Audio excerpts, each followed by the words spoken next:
man. They were the only ones who would associate with a man like that. Boy, when I became a Christian, I didn't know any real nice people. I mean, that's just the reality. They were not so nice people. He didn't know any of the social elite well enough to invite them to his house. But it's interesting that the Pharisees and scribes came. Why did they go? Because Jesus was there. They seen that, well, can you imagine they see Matthew walk away from this tax table? That had to really shock them. And then he invites all these people to his house, another shock. And maybe he didn't invite them, I don't know. But maybe just sent out the word, hey, Matthew, the ex-tax collector, is going to have a party at his house, and everybody's welcome that wants to come. Free food, free drinks, you name it, come on down.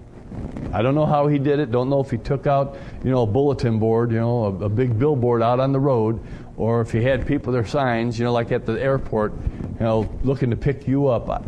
Or was it just word of mouth?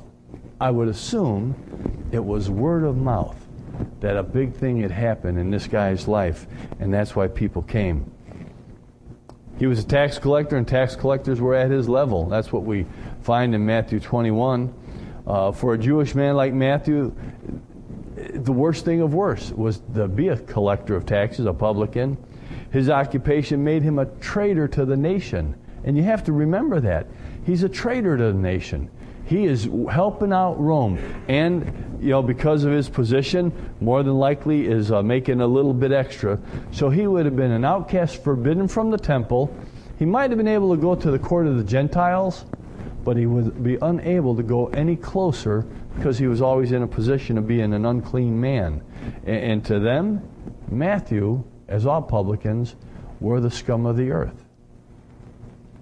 Therefore, his friends were the riffraff of the society, and that's who he invites to his house. And Jesus and his apostles, they stay. They don't run away. And I think that's a lesson for us.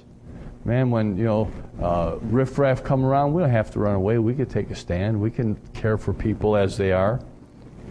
How could you invite, or who could you invite to come to hear about Jesus? That's the question. Who could you invite? If you were to have a banquet, who would you invite? I'm going to do a barbecue. I just want to invite people. Boy, think about it. There's more things that we can do. You can do a barbecue at home and invite your neighbors. A few years ago, Gloria did a Christmas cookie exchange for our neighbors. And they came. They didn't know us. Man, most people anymore don't know but one or two neighbors. The rest of the people hide out, it seems. People don't come out of their houses like they used to. I was a kid, everybody sat outside and talked, and you knew everybody in the next couple of blocks. Today, if you know the person next door or across the street, you're doing pretty well. B on your outline. Of course, the people of the religious establishment, they're outraged. They're scandalized. But that's what we find in verses 30 through 33. Boy, they're grumbling, they're complaining. Verse 33, and he said to him, the disciples of John often fast and offer prayers. The disciples of the Pharisees also do the same. But yours eat and drink. What's with all this? And you're supposed to be a holy man. And your disciples, look at how they're living their lives. They wasted no time voicing their criticism of his disciples, or to the disciples about Jesus. And it's interesting, Jesus doesn't overlook it. He doesn't pay it a no, never you mind. He addresses it. Oftentimes we won't address it. We just kind of, I ain't going there, because then they're going to get on my case. But he takes that stand. And he says to them, hey, it's sick people that need a physician. Boy, it's people that are having a struggle with hope. It's people that have major health issues that don't know what to do. It's people that have too much month at the end of the money that don't know what to do. Those are the people that know Jesus, need to know Jesus. It's the people that realize that life isn't working to the best that it can. And we have something to offer them. Except don't tell them come and die that they might truly live. And then they're liable to freak out on you. Hit you upside the ears. But that's the growth process when they understand that what does that mean to truly live?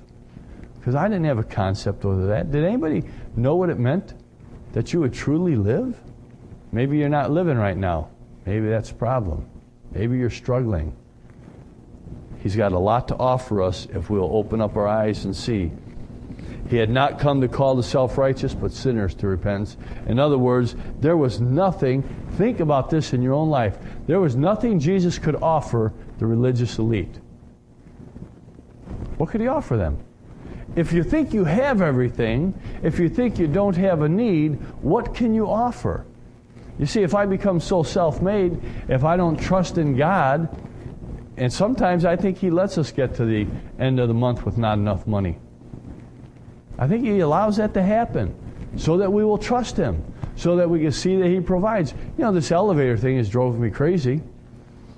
I mean, and the budget committee don't like it either because, you know, $1,000 bill and it still wasn't fixed, and I don't know, whatever that lock wound up costing us, $300 or $400, and still isn't working. The guy come out, works on it again, and then he tells what bearings are shot, and he says, oh, it's probably going to be about another $2,000, and I'm thinking, oh man, I mean, budget committee, only Vicki heard this earlier today. Rick hadn't heard this yet, and it's like, well, God, what are you doing? We have reserves. We're trying to get things fixed up, and we're doing that. And boy, Lord, you know, we keep asking for more, and where are we going to get it from? We're at the end of our rope, God. We kind of don't have much more. So what did God do last week? Sent a check. Who from? This blow your mind. From Rachel. You go think about that. Is this God incredible or not? We didn't know that there was anything left because, you know, Scott took care of everything. It's, what, 3 years? Almost 3 years? And he finally paid everything off, and there was money left, and they divided it up the way Rachel wanted to divide it. And you know how much God gave us? $2,000-something.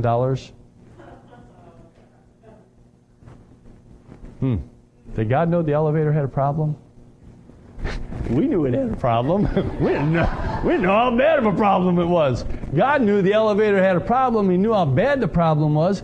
And he's, you know what? If we will learn to trust him, if we will learn to get to the right altar, get to the altar of God and not keep trying to do it our way. Matthew, folks, learned it right off the bat.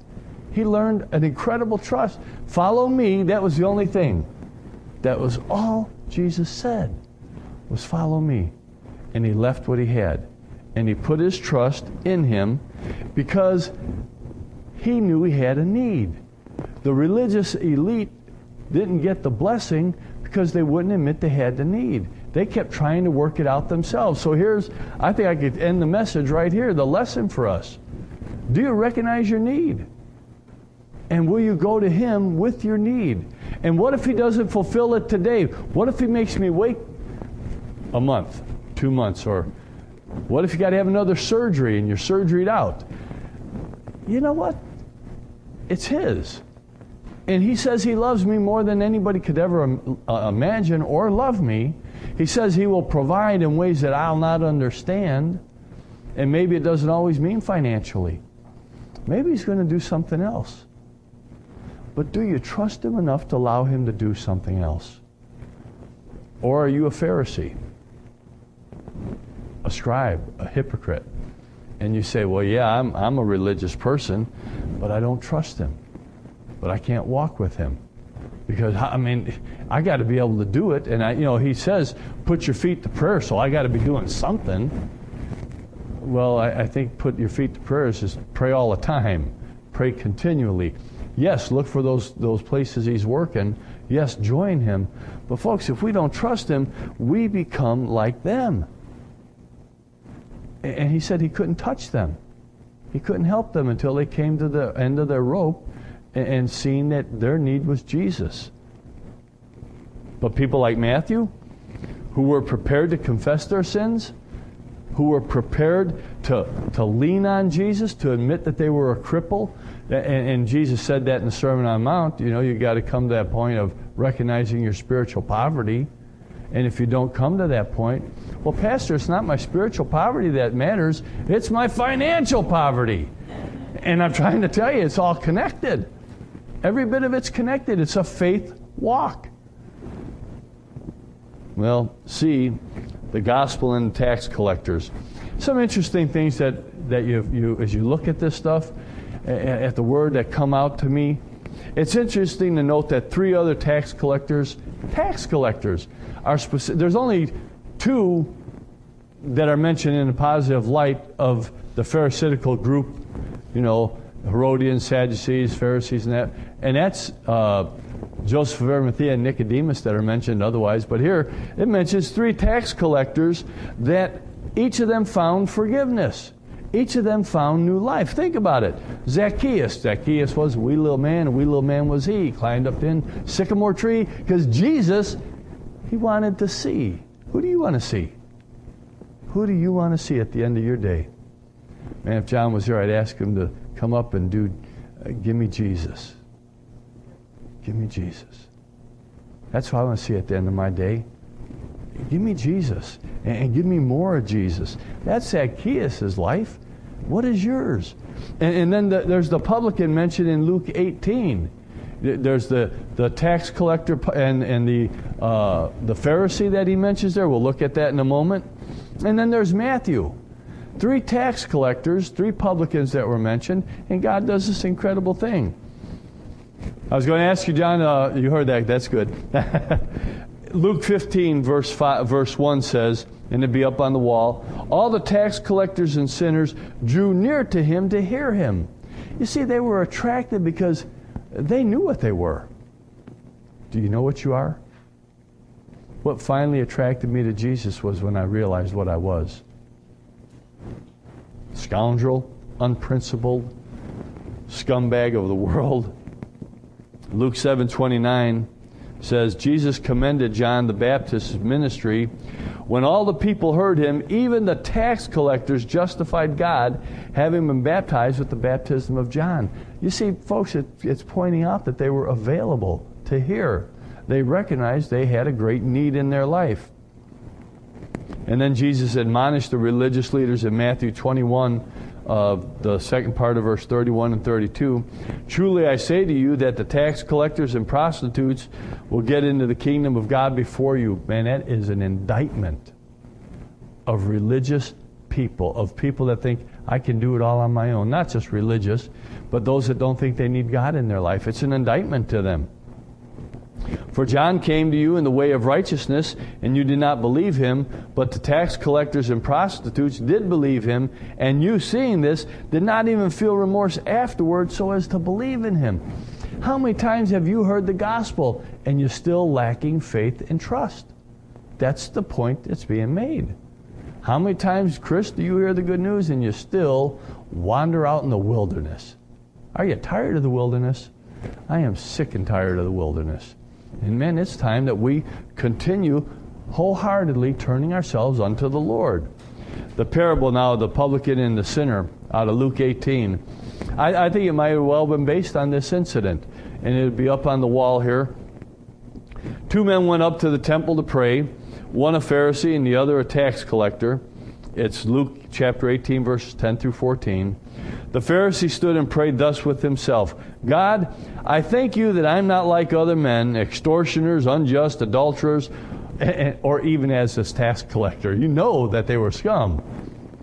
I fast twice a week. Look at me, God. I give my tithes of all that I possess.